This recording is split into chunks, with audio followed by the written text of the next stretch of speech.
Welcome, today I'm showing how to customize your quick launch into a TCL 30SE.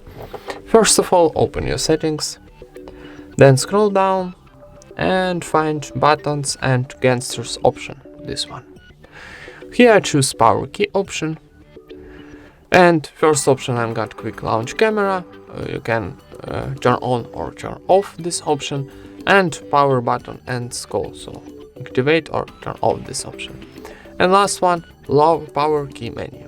If we go into this option, we can customize your power key menu. This menu, for example, when I turn on this menu, press and hold the power key, and here we got this menu. So on the bottom we got power panel on the top, card and passes, and here we got smart home, for example.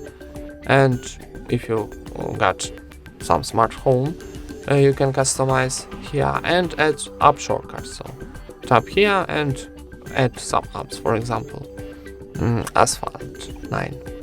Okay, click back for saving and let's try again. Press and hold. Okay, not added this application, so maybe got this on the top, and let's try again. And here we got our Asphalt 9. And that's it. Thank you for watching, leave thumbs ups and subscribe to our channel.